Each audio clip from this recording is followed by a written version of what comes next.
Last night was one of the best playoff basketball games I have ever seen.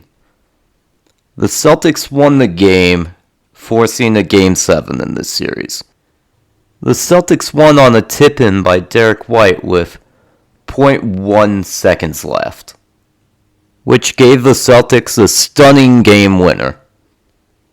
And Derek White's tip-in came after Jimmy Butler was fouled and got 3 shots, which he made 3 of 3, that put the Heat up by 1 point with 3 seconds left on the clock. And Butler got those 3 shots after Joe Mazzulla challenged an Al Horford foul that changed Jimmy Butler's 2-point attempt into a 3-point attempt.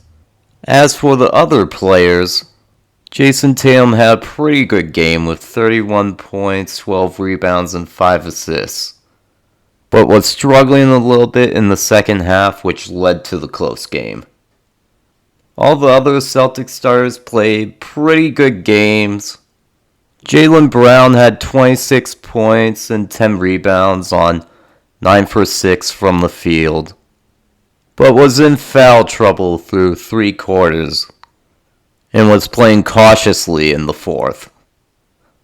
Marcus Smart had 21 points on not the best efficiency, going 7 for 15 and 4 for 11 from the 3-point line.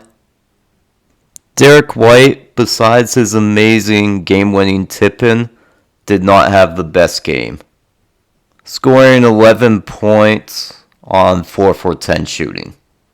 In an elimination game, Joe Mazzulla played mostly his starters, as every starter besides Al Horford played at least 39 minutes, and Robert Williams being the only big contributor off the bench for the Celtics.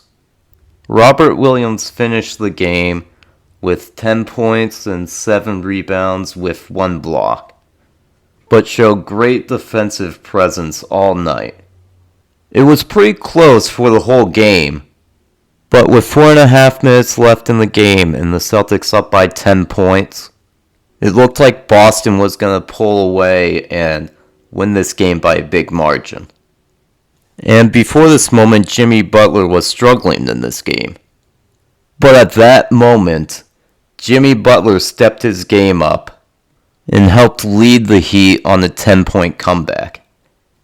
What hurt the Heat the last couple minutes of the game was Duncan Robinson, one of their best 3-point shooters, missed 2 wide open go-ahead threes.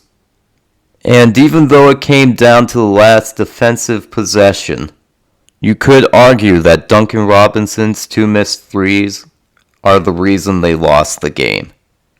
Butler finished this game scoring 24 points, 11 rebounds, and 8 assists. But I mentioned he struggled for about 3.5 quarters and ended the game going 5 for 21. Along with that, Bam Adebayo also struggled shooting in this game again. He scored 11 points on 4 for 16 shooting. Bam had struggled shooting the last 2 games, which could be a problem for the Heat going into Game 7. The star for the Heat in this game was Caleb Martin, surprisingly, as he had 21 points and 15 rebounds on 7 for 13 shooting and 4 for 8 from the 3-point line. Now, this game has led to a Game 7 in Boston that will be on Monday night, where the Celtics will have the best chance of recent memory of becoming the first NBA team to come back from a 3-0 deficit in a series. And many people think the Heat lost the best chance for them to win the series when they didn't beat the Celtics in Game 6. Especially with the heart-wrenching way that they lost Game 6.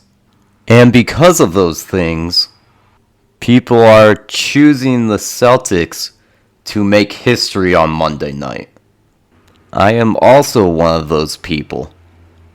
that is choosing the Celtics to make history in Game 7 by becoming the first team to come back from a 3-0 deficit. But either way, this has still been a great series. And either way, Game 7 will be fun to watch.